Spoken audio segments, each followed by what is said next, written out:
আচ্ছা, উপরের বাটনটা হচ্ছে আইওটি, ইন্টারনেট অফ থিংস। এটা যখন নেট কানেকশন করবেন তখন কাজে লাগবে, তাছাড়া কাজে লাগবে না। তারপরে আছে লক, যে বাটনটাতে পাশে 3S লেখা আছে, একটা বাটনেই, বুঝছেন, একবার চাপ দিলে আমার একটা কাজ করবে, আবার 3S মানে 3 সেকেন্ড চাপে ধরে থাকলে ওই বাটনটায় আরও একটা কাজ করবে। মানে এটাতে একবার যদি চাপ দিয়ে আমি আইওটি অন হয়ে যাবে, মানে আমি ইন্টারনেটের সাথে কানেক্টেড করতে পারবো। আবার যদি দেখা যায় যে আমি এই বাটনটাতে এই যে 3 সেকেন্ড চাপে ধরে থাকবো, তখন আবার লক হয়ে যাবে। লক মানে এই বাটনগুলোর কাজ করবে না, ঠিক আছে। এই বাটনগুলো আমি আপনার মুছতে গেলেও তো অনেক সময় অসুবিধা হয়, এই জন্য আপনি চাইলে ওই লক করে রাখতে পারেন, এই বাটনগুলো আর কাজ করবে না। আবার যদি আনলক করতে চান ওই সেম বাটনে 3 সেকেন্ড চাপে ধরে থাকতে হবে। যে বাটনে 3S লেখা আছে 3 সেকেন্ড চাপ দিলে ওই কাজ করবে, এবং যেটাতে লেখা নাই ওটাতে একবার চাপ দিলেই কাজ করবে। এখানে ফ্রিজার, ফ্রিজার মানে হচ্ছে ডিপ সাইড, আর নিচেরটাতে আছে ফ্রিজ, ফ্রিজ মানে হচ্ছে নর্মাল সাইড। এখন ফ্রিজারে যদি আমি একবার চাপ দিই, এখান থেকে আপনি টেম্পারেচারটা সেট আপ করতে পারবেন 14 থেকে -25 পর্যন্ত।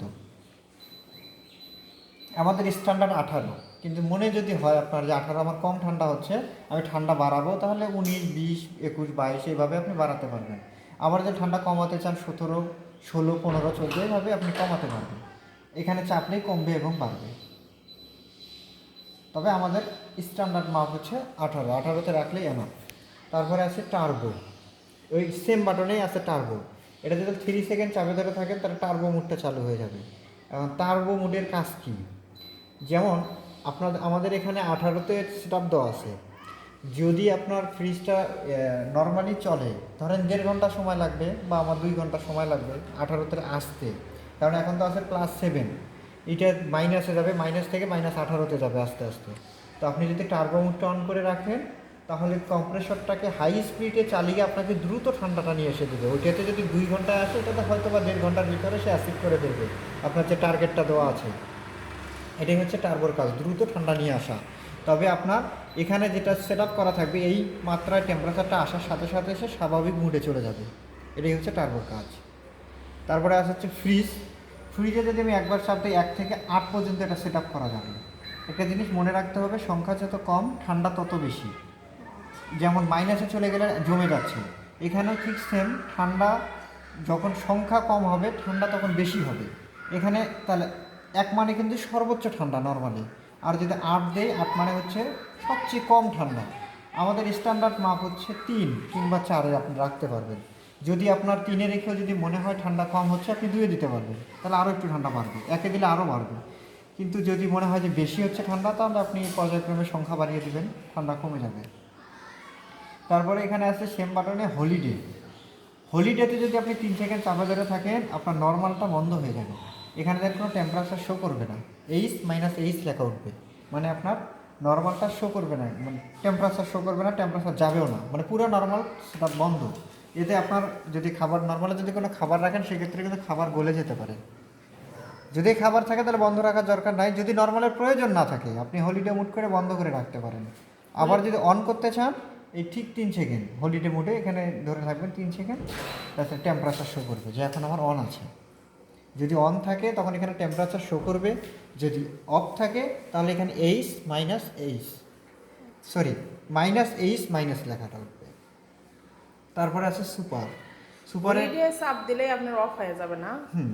সুপারের কাজ হচ্ছে আপনার এখানে দেখেন আওয়ার, মানে এখানে ঘন্টা ভিত্তিক ফ্রিজটা আপনি চালাতে পারবেন। আমাদের ফ্রিজ তো নির্দিষ্ট একটা টাইম আসলে বন্ধ হয়ে যায়। আবার যখন আপনার মনে করেন এখানে আমি যেটা সেট আপ দিয়ে রাখবো, ওই পরিমাণে টেম্পারেচার আসলে সে ফ্রিজটা বন্ধ হয়ে যাবে, আবার যখন টেম্পারেচার কমে যাবে একাই চালু হবে।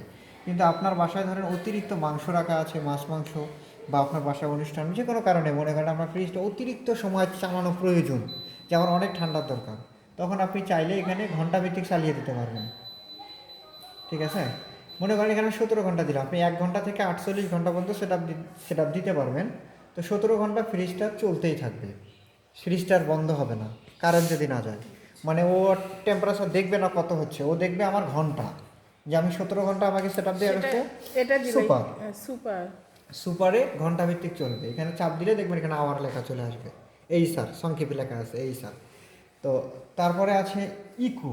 ইকো ইকো মুডটা হচ্ছে আপনার এই ক্ষেত্রে যখন চাপ দেন অটোমেটিক্যালি দেখেন এখানে সেট আপ নিয়ে নিছে -16 এবং 5।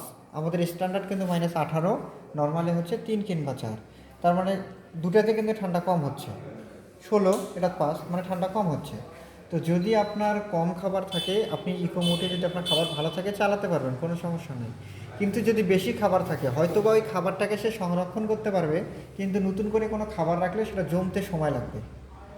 এক্ষেত্রে আপনার ইকো মোড আপনার খাবারের উপর ডিপেন্ড করে আপনি চালাবেন। আর এখানে আছে মিউট 3S, মানে দরজাটা যদি আপনি খুলে রাখেন তাহলে দেখবেন যে 60 সেকেন্ড পর একটা অ্যালার্ম দেয়। হ্যাঁ হ্যাঁ। সেই অ্যালার্মটা যদি আপনার ভালো না লাগে, আপনি এখানে 3 সেকেন্ড চাপে ধরে থাকলে অ্যালার্মটা বন্ধ হয়ে যাবে। আবার যদি মনে করেন যে দরকার, আপনি এখানে আবার 3 সেকেন্ড চাপে ধরে থাকলে চালু হবে। আর যদি কোনো সময় আপনার কাছে মনে হয় আমি মানে কী করছি না করছি সব কিছু এলোমেলো হয়ে গেছে, আর কিছু বুঝতে পারতেছি না, আমি এখন ঠিক করবো কীভাবে, আপনি উপরের যে দুইটা বাটন আছে আপনার হচ্ছে আইওটি এবং হচ্ছে ফ্রিজার, এই দুইটা বাটনে আপনি একসাথে 3 সেকেন্ড ধরে থাকবেন, রিসেট হয়ে যাবে। রিসেট মানে সব কিছু আমাদের স্ট্যান্ডার্ড যে মোড আছে আমাদের ইন্ডাস্ট্রিয়াল নিয়ম, ওই ইন্ডাস্ট্রিয়াল নিয়মে সেটা হয়ে গেছে, যে 18 এবং এটাতে 3 অটোমেটিক্যালি সেটা হয়ে গেছে। আপনাদের আর কিছুই করতে হবে না।